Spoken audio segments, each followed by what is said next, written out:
Hello everyone, it's Udval and Minna Obaya. We're gonna talk about business communication, culture, diversity. I will be briefly explaining the table of content for you. We revolved our presentation extremely around Hofstede's theories. The first section is about collectivism and individualism. The second one is about hierarchy and power distance. And the third and final is about business sustainability and cultural changes in our cultures. First is collectivism and individualism. So, let's get started with culture differences in Asia and Arab countries, business communication etiquettes. Let's start with an example from Mongolia, which is like my home country. So in Mongolia, like in many other Asian countries, we tend to have a collectivist culture. This means that people value the group and the community. For example, in business, we think about how decision affect the whole team or company, just not just one person. And also in like many Asian countries like Indonesia, like Korea, Japan, China, respect and hierarchy are very important. So also communication is often indirect and people avoid saying no directly. This is because they don't want to come across as disrespectful or cause anyone to lose face. Also, it's similar as in Arab countries.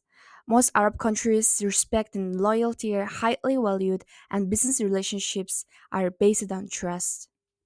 In comparison to this, the second point, individualistic cultures in business communication, they focus highly on individual character.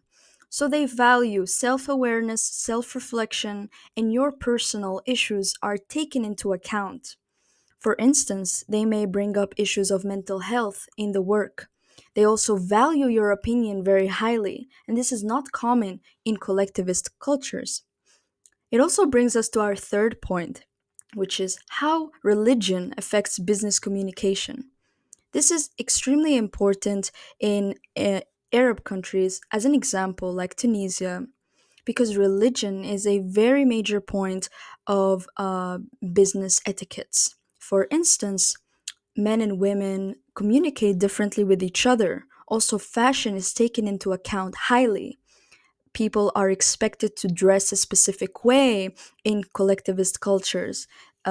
Usually, there will be a uniform assigned to everyone in the workplace. And greetings are taken into account. How you greet someone in a collectivist culture is taken into account.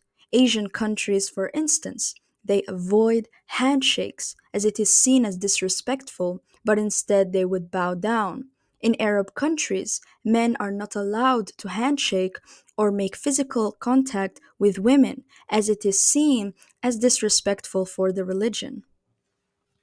So the second main point is hierarchy and power distance. So how power distance differs in each culture is like in Arab and Asian. So in Mongolia, hierarchy is uh, so important, but it's not as strict as in some Asian countries. For example, especially in Japan, it's really strict, but Mongolia is not that strict. So, and power distance refers to how much your culture respects and accepts difference and power between people. In high power distance cultures, leaders are seen as very separate from employees, and people don't usually question authority. But in Mongolia, so there's like moderate power distance. We respect leaders, but the gap isn't like huge, and we value teamwork, but it affects communication. Mongolian employees feel they can sometimes share ideas with their bosses, but still show respect. It's like 50-50. In my home country, Tunisia, power distance is a quite large thing because when given orders from your boss, for instance, you are expected to just listen and make sure that everything is done on time, on schedule. That is a collectivist culture.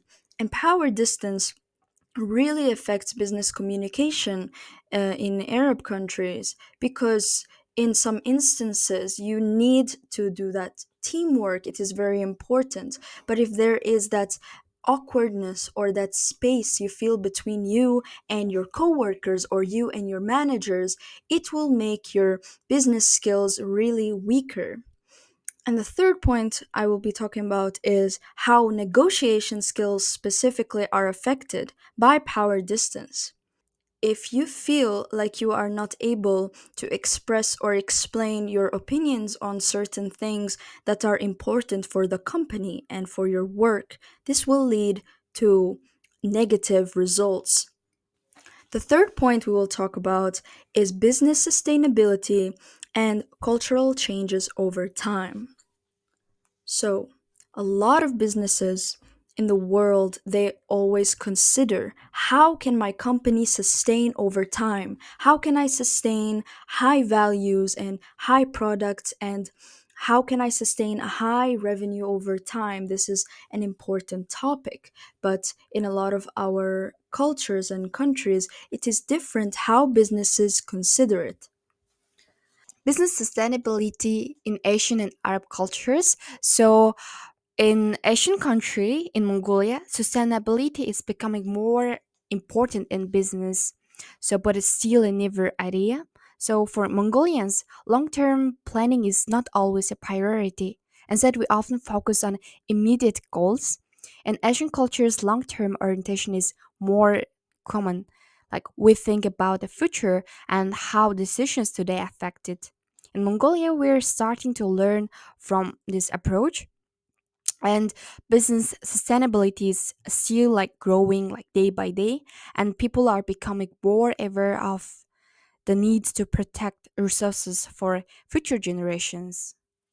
In Arab cultures, like my home country, they always consider political issues. For instance, our political issues, they have been unstable for a few decades now. Therefore, most business companies, they don't think about long term. They think about the present time and how it is important now to get as much high income as possible. So they need to think short term, and this is very in common with Mongolia. For example, from this graphic, there's like five countries: Mongolia, China, India, Tunisia, and USA. It is seen that Mongolia is only 40% and Tunisia similarly is 30%. But in comparison to this, China is a long term orientated country at 110%. And India as well is at 60%. Now, it is very important to consider this graph because there are countries that are collectivist, high context cultures like China.